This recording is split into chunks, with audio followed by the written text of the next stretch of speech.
Here we have in 3 seals the entire history, the rise and fall of 2 dynasties, right there, basically right there in the palm of your hand.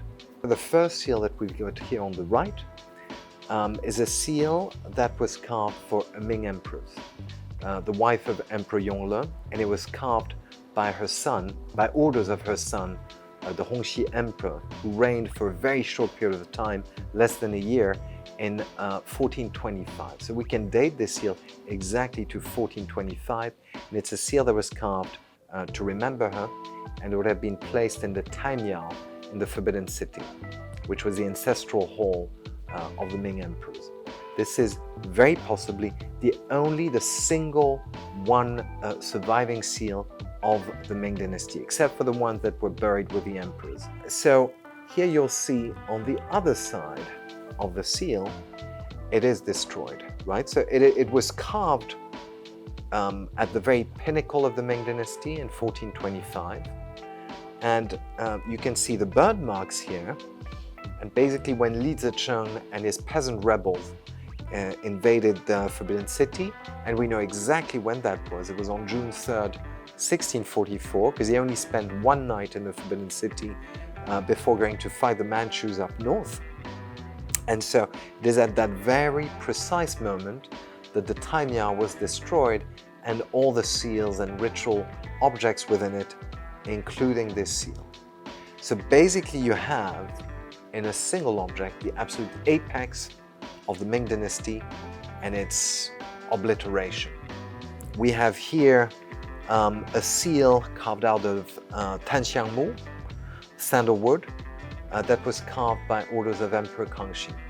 In the very early years of his reign, we don't know exactly when, but it was carved on the base with the characters Jinqian Qinmin, which means revere heaven and serve your people.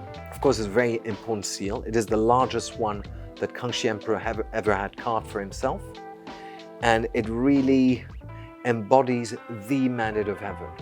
This is the key rule. If you serve heaven, if you revere heaven and serve your people, you have the mandate to rule. What I would say is this is the absolute foundation of the Qing Empire. And that's a very important principle for them, because you have to remember that the Ming dynasty just fell. The reason why the Manchus took the power from the Ming, their rationale is they have lost the mandate of heaven, they were corrupt, they didn't love the people, and so therefore we as righteous and diligent rulers can't take the power from them. And in fact, Emperor Yongzheng and Emperor Qianlong, the first seals they had carved for themselves after ascending the throne, were copies of this very seal carved out of jade. So they each believed that this was the foundation of their reign. The third seal that we have here, and in many ways echoes this one, is a seal that Emperor Qianlong had carved for the very hall that was built on the place where he met his grandfather, Emperor Kangxi, for the first time.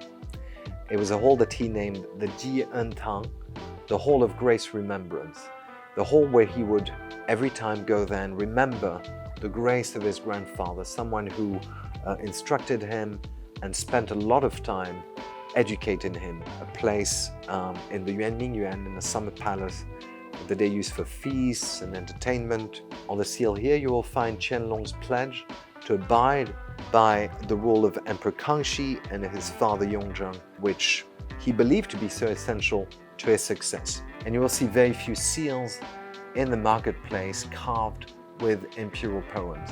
This is a seal that was carved in 1766, which is the date of the poem. You can feel a little bit of self-doubt, and you can see the humanity of that emperor was shining through the poem, where he recognizes that he's not loved by everyone, and he has critics at the court. And he says, for all my critics, I want them to remember that I work extraordinarily hard.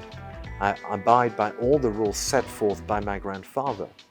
So remember that before you criticize me. What's very interesting is you have what is probably one of the most controversial and darkest succession power struggles being referred to, which is the fact that his father was the fourth son, not the first son, he was the fourth son of Emperor Kangxi. Emperor Qianlong here refers to an old tale of the Zhou dynasty, which is really the sort of foundation of dynastic history in China, saying that in fact there was a king of the Zhou who chose his third son to be emperor. So for anyone who thinks this is something that is some sort of dark plot and should not have happened, well, there are precedents to it. On the stone, you see these marks of burning. You have, in fact, the downfall of the Qing dynasty written in these marks. In fact, this seal, which was placed in the Yuan, has suffered fire damage in October 1860. Between these two seals, you have the foundation of the Qing Empire. You have the height of it here and the beginning of the end. Collectively, these three seals are estimated to 230 million, low estimate. This one here is 125 million. This one here is estimated at 80 million Hong Kong. This one here, 25 million.